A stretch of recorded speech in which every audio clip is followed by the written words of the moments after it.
Nice guys finish last because they follow the rules. But attraction isn't logical. It's primal, chaotic, and full of contradictions.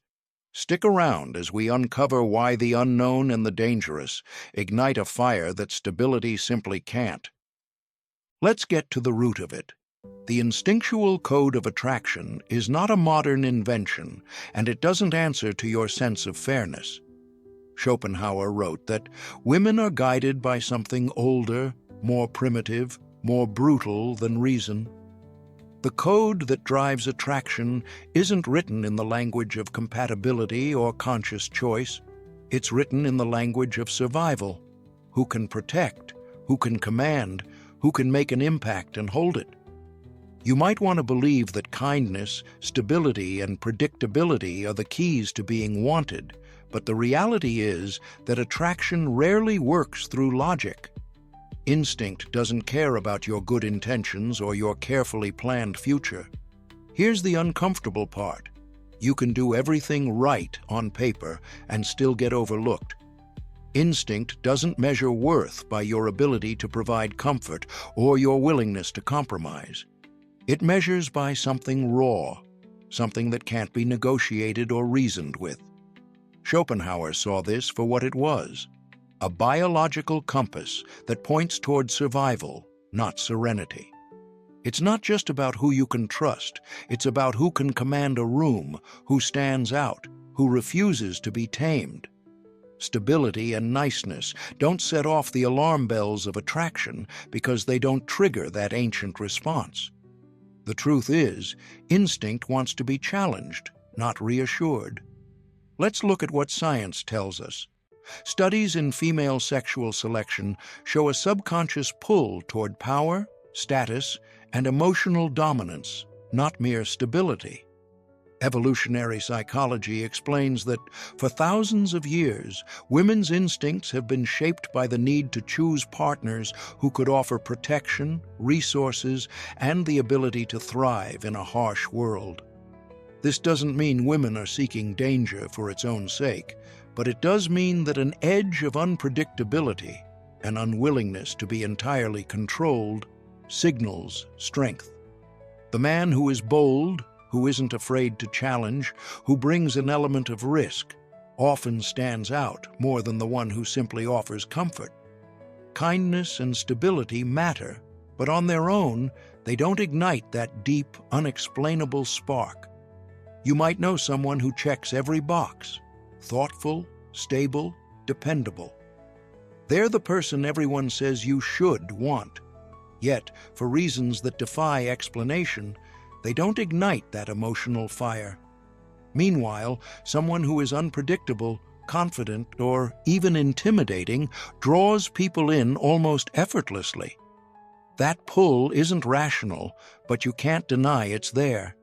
It's not about consciously seeking chaos. It's about a force that operates beneath the surface, a force that Schopenhauer insisted is far more powerful than reason or morality. Even in modern societies of equality, many women feel a visceral pull toward men who don't beg or explain. This isn't about tyranny or cruelty, and it's not about glorifying aggression. It's about something more subtle, a magnetic energy that comes from being just out of reach, just beyond control. The paradox is everywhere. Consciously, you might value emotional understanding and partnership, but something deeper pushes you toward the edge of risk and unpredictability. This creates a tension between what's idealized and what's desired, a silent conflict between values and instincts. Cultural narratives amplify this instinct. Think about the way media portrays the bad boy archetype. He's dominant, distant, complicated, the opposite of predictable. Evolutionarily, this figure mirrors the traits that signal survival and dominance. Even today, these stories reinforce the subconscious desire for intensity and challenge. Schopenhauer's warning about the power of instinct over reason is echoed every time the safe character is relegated to the background and the magnetic, unpredictable figure takes center stage. The steady, reliable man becomes a contrast, a foil that makes the dominant one even more compelling. Attraction isn't fair, and it isn't designed to reward the most virtuous or the most reliable. It thrives on uncertainty, on the tension between risk and reward. The code of attraction is ancient, and it doesn't care about your plans or your sense of justice. It's a force that shapes not just relationships, but the very stories we tell about love and desire. So, if you've ever wondered why culture keeps returning to the same story, why the unpredictable, emotionally distant man is so often at the center while the nice guy is left on the sidelines, it's not just a coincidence. There's something deeper at play. The persistence of this pattern isn't just about entertainment or storytelling. It's a reflection of the instincts that still shape what we want, even when we try to rationalize them away. And that brings us to the question, why does this archetype endure, and what does it really say about us? Across every culture and era, the figure of the man who doesn't explain, who doesn't beg, who takes risks others avoid, stands out. He's the one who doesn't conform, who moves through the world on his own terms.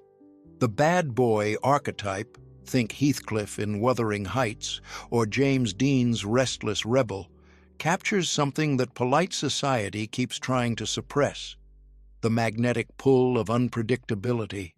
His emotional distance, his refusal to play by the rules, and his willingness to occupy dangerous territory make him impossible to ignore. This isn't just a coincidence. It mirrors Schopenhauer's idea that unpredictability awakens chaos in the limbic brain, stirring something ancient and powerful that logic alone can't reach. Why does this archetype grip our attention so tightly? The answer is uncomfortable. The bad boy represents rebellion, mystery, and the thrill of uncertainty. He doesn't fit into the safe mold of what's expected. Instead, he introduces a tension, a sense of risk that keeps others on edge. When you see him in stories, he's not the one offering comfort or reassurance. He's the one who makes others question themselves, who keeps them guessing, who never fully reveals his cards. That air of danger is precisely what draws people in. Contrast this with the nice guy the media so often serves up. He's dependable, thoughtful, and always available. On paper, he's the ideal partner, but in practice he's often overlooked, relegated to the background. His predictability becomes his weakness. The bad boy, by contrast, is a puzzle that never quite gets solved. He creates drama, uncertainty, and emotional highs and lows. As the background research warns, emotional turbulence often imprints more deeply than security. The person who makes you cry, who shakes your certainty, leaves a mark that comfort alone rarely can. Desire is born from mystery. That's not just a poetic phrase, it's a psychological reality. The unpredictable man keeps others awake, alert, and emotionally engaged. He's the one who can't be tamed, who doesn't offer easy answers. The nice guy, with his transparency and reliability, can't compete with the adrenaline of not knowing what comes next. The thrill of uncertainty activates primal instincts that override the appeal of stability. Science backs this up.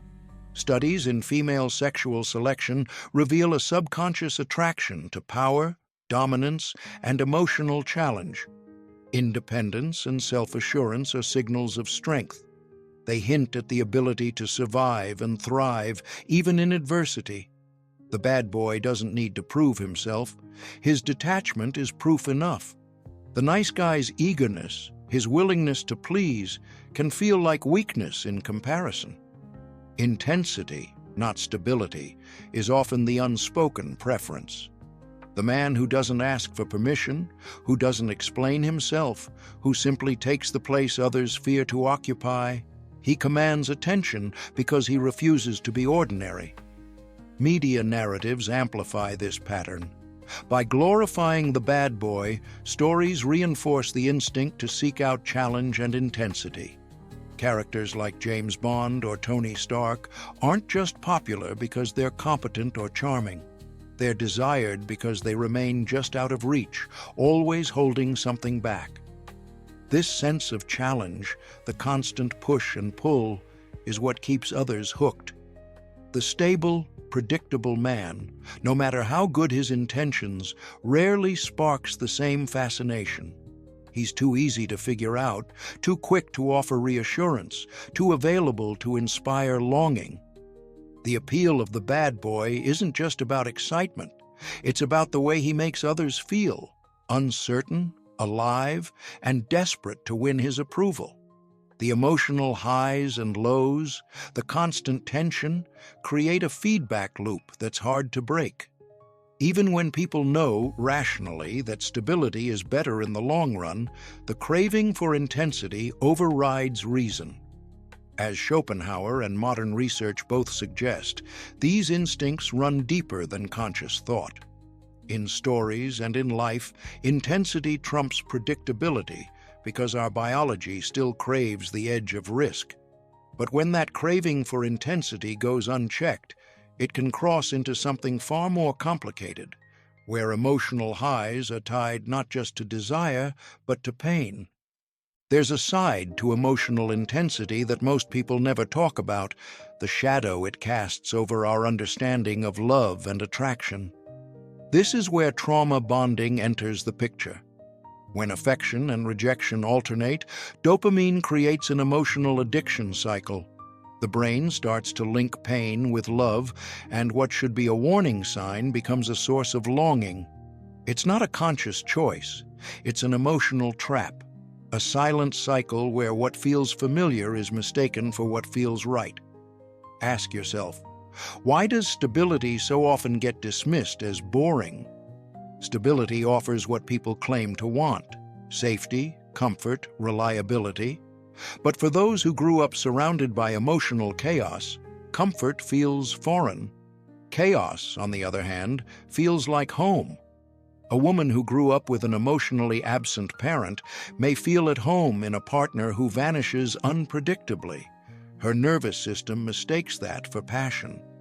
This isn't about seeking suffering, it's about gravitating toward what the nervous system already knows.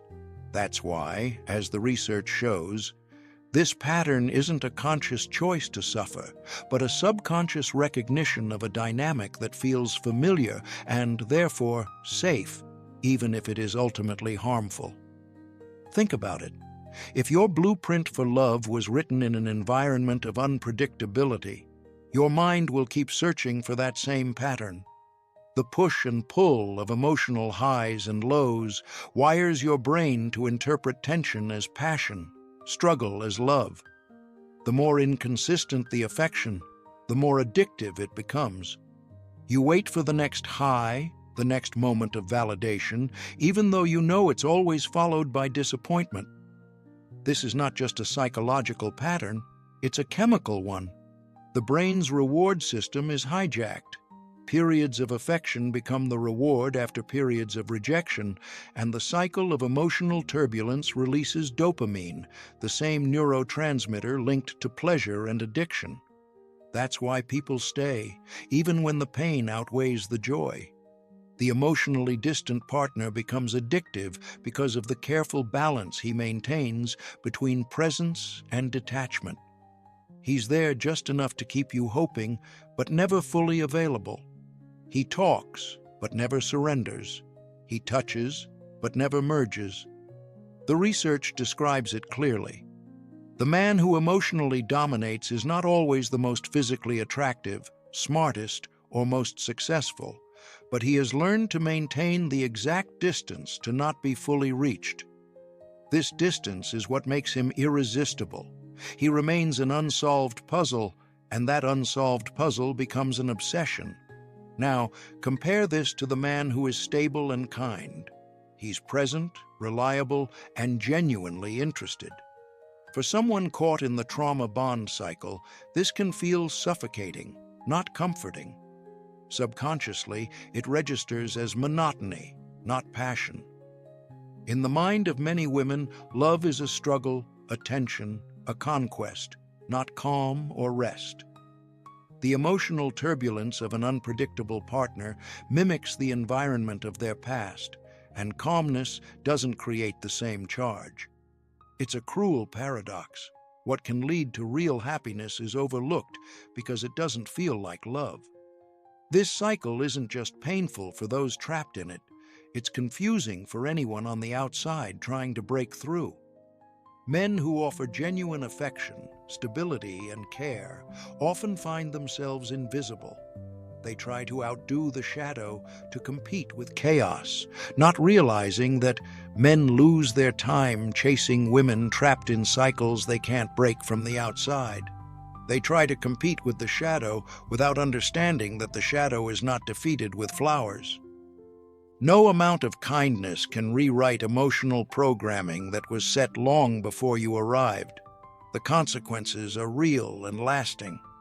The cycle of trauma bonding often leads to women returning to partners who have hurt them, even after experiencing pain and disappointment. Logic doesn't dictate desire. Scars do. The good man, the one who would have cared, loved, and protected, often becomes a footnote, a plan B, or a regret that only surfaces after years of repeating the same mistakes. By then, he's a memory, not a choice. Understanding this emotional anchor sets us up to see why genuine independence outshines chaotic allure. Breaking free from trauma, bonding isn't about fighting the past with more effort or louder declarations of love. It's about learning to recognize the difference between intensity and true connection, between chaos and strength. Only then can you start to build the kind of attraction that isn't rooted in old wounds, but in something far more powerful: self-mastery and authentic independence. Independence isn't about pushing people away or acting superior. It's about the magnetic force that comes from not needing anyone to complete you. The man who doesn't need to be loved to feel enough dominates desire. This isn't arrogance. It's a quiet confidence, the kind that holds its ground without demanding attention or validation. You sense it in someone who moves through life without apology, who isn't desperate to prove his worth, and who refuses to shrink himself for approval. Independence strips away neediness, and that absence of desperation is what creates an aura of strength and mystery. Consider the difference between someone who offers everything up front and someone who holds back just enough to keep you curious. Mystery fuels desire because what isn't fully revealed keeps the imagination searching for answers.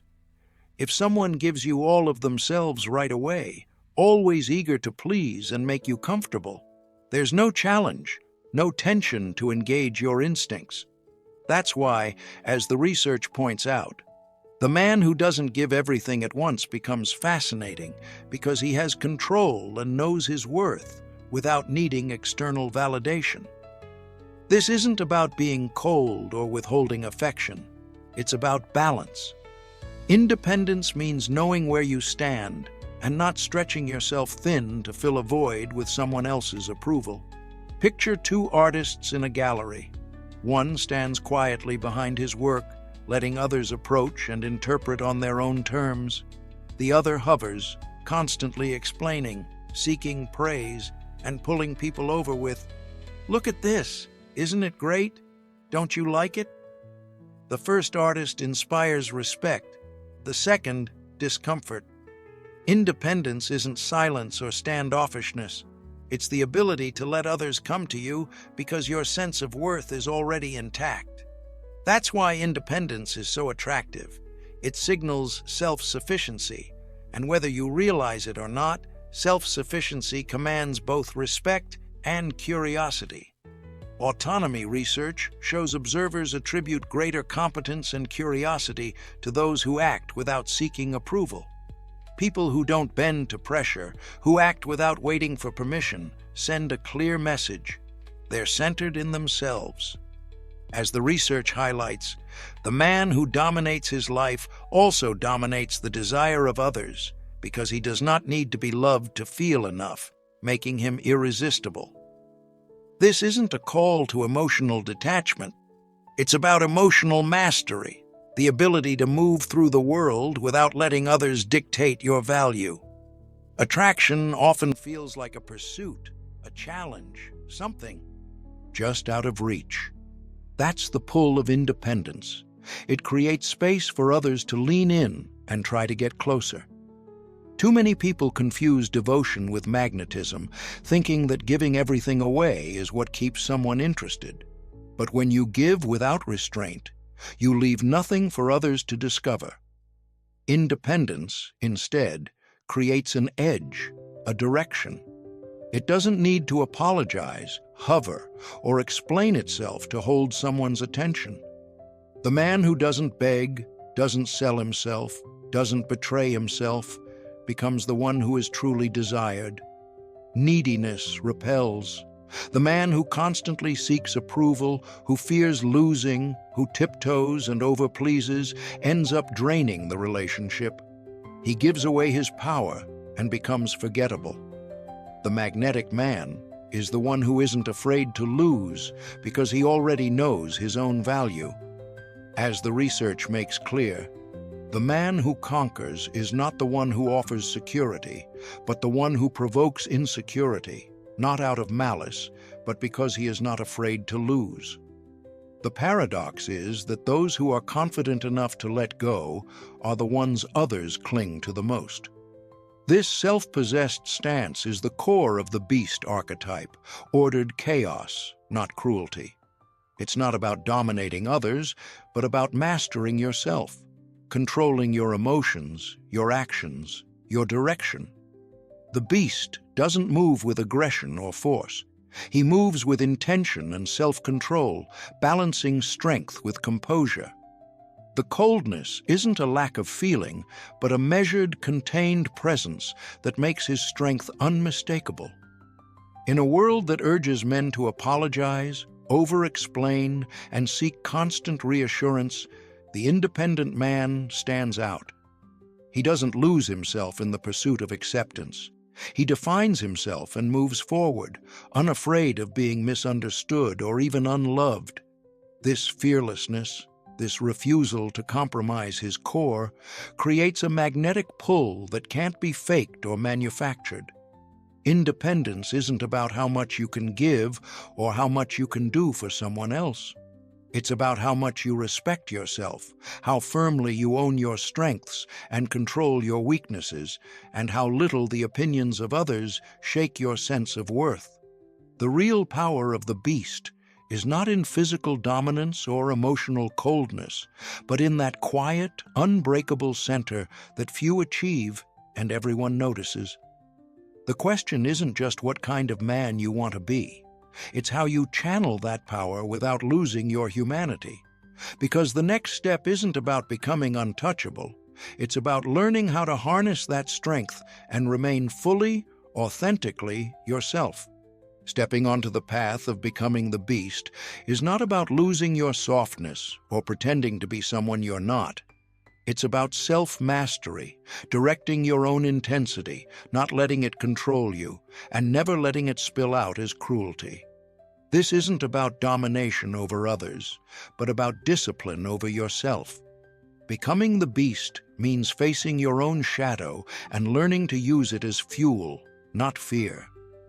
Jung called the shadow the hidden side of the psyche. Acknowledge and order it, and you become controlled fire. When you integrate your shadow, you stop letting it sabotage you from the inside. You turn chaos into a resource, not a weakness. Self-mastery doesn't demand perfection. It asks for wholeness.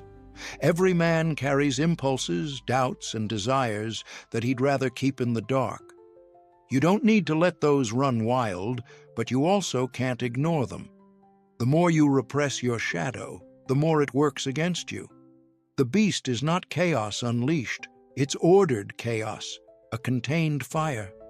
That means knowing your own darkness, setting limits for yourself, and deciding when to let your intensity show. The man who can do this commands the room without ever raising his voice. Let's talk about boundaries, the first step in this process. Boundaries are not about building walls or shutting people out.